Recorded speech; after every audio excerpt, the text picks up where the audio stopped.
2G और 2 SIM card वाले ग्राहकों को बड़ी राहत मिलेगी। 30 दिन के अंदर नए प्लान लॉन्च करने के निर्देश जारी किए गए हैं। 10 रुपए का रिचार्ज कूपन जारी करना अब अनिवार्य होगा। स्पेशल प्लान से 15 करोड़ 2G ग्राहकों को फायदा मिलेगा। बुजुर्गों और ग्रामीण इलाके के लोगों को ज्यादा फायदा होगा। स्पेशल रिचार्ज की वैधता 90 की बजाय अब 365 दिन की होगी। और वहीं ट्राई के चेयरमैन अनिल कुमार लाहौटी ने TV9 भारत से बातचीत की और क्या उन्होंने कहा, आइए आपको सुनाते हैं।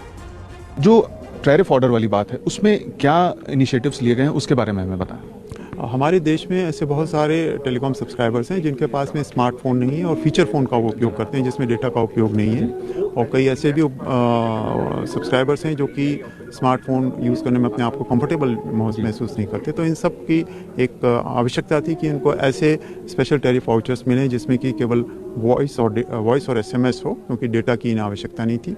तो इस संबंध में ट्राई ने कंसल्टेशन किया था और उसमें प्राप्त कमेंट्स को ध्यान में रखते हुए एक टैरिफ ऑर्डर और एक टेलीकॉम कंज्यूमर प्रोटेक्शन रेगुलेशन में अमेंडमेंट कल हमने जारी किया है, जिसके तहत हर टेलीकॉम सर्विस प्रोवाइडर को कम से कम एक STB ऐसा देना होगा जिसमें कि केवल वॉइस और SMS हो। जी, तो वो सस्ता पड़ेगा और जाहिर सी बात है कि उसमें डेटा का कोई इन्वॉल्वमेंट नहीं होगा, तो कीमतों में, टैरिफ की कीमतों में कमी आएगी। जी, तो ये जो कीमतें वॉइस और SMS की हैं वो टेलीकॉम सर्विस प्रोवाइडर्स निर्धारित करेंगे, और चूंकि इसमें डेटा नहीं होगा तो इससे उपभोक्ताओं को लाभ मिलेगा। क्या ट्राई कोई नया ऐसा इनिशिएटिव लेने वाला है जिससे दूरसंचार ग्राहकों को ये उपहार की तरह लगे?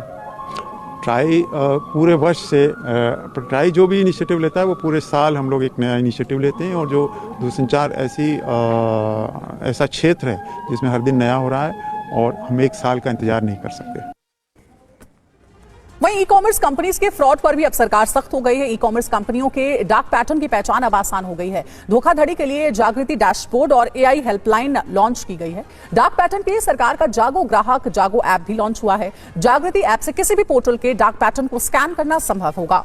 ग्राहक को फर्जी ऐप के प्रैक्टिस से बचाव का रास्ता आसान हो गया है। डार्क पैटर्न से बचाव के लिए गाइडलाइंस भी जारी की गई थी। ग्राहकों पर गाइडलाइन में दिए गए 13 प्रकार के दबाव बनाने पर अब एक्शन होगा। अनचाही कॉल से जुड़ी गाइडलाइंस भी आने की संभावना है। अनजाने में खरीदारी करने के लिए मजबूर करने पर सख्ती भी की गई है। और वहीं कंज्यूमर अफेयर्स मंत्रालय की सेक्रेटरी निधि खरे ने TV9 भारतवर्ष से क्या कहा, आइए आपको सुनाते हैं। मैं ये जानना चाहूंगा कि डार्क पैटर्न को लेकर के जो कदम उठाए गए हैं वो क्या हैं और तकनीकी तौर पर किस तरह से संरक्षण किया जाएगा उपभोक्ताओं का? डार्क पैटर्न्स के बारे में CCPA ने गाइडलाइंस निकाली थी और एक तरह से सभी लोगों को, सभी उपभोक्ताओं को सजग किया था कि डार्क पैटर्न्स क्या हैं। वास्तव में ई-कॉमर्स एंटिटीज़ बहुत बड़े पैमाने पर आर्टिफिशियल इंटेलिजेंस टूल्स की मदद से कंज्यूमर्स को कई बार उनके डिसीजंस को मैनिपुलेट करने के लिए अपनाती हैं।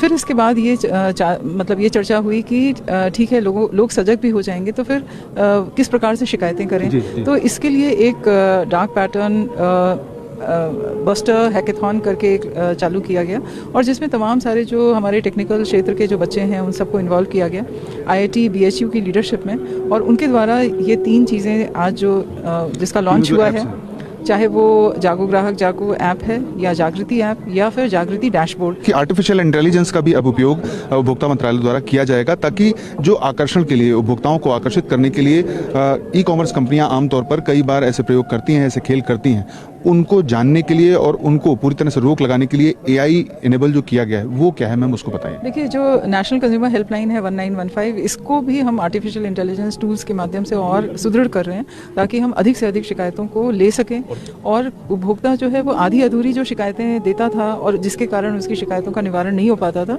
इस टूल के माध्यम से वो अपनी पूरी जानकारी दे सकता है। यहाँ इसमें 17 भाषाओं में हम शिकायतों को लेते हैं। साथ ही साथ हम ये भी इंश्योर कर रहे हैं कि स्पीच टू टेक्स्ट भी हो, यानी उपभोक्ता बोलता जा रहा है और वो टेक्स्ट में कन्वर्ट हो रहा है।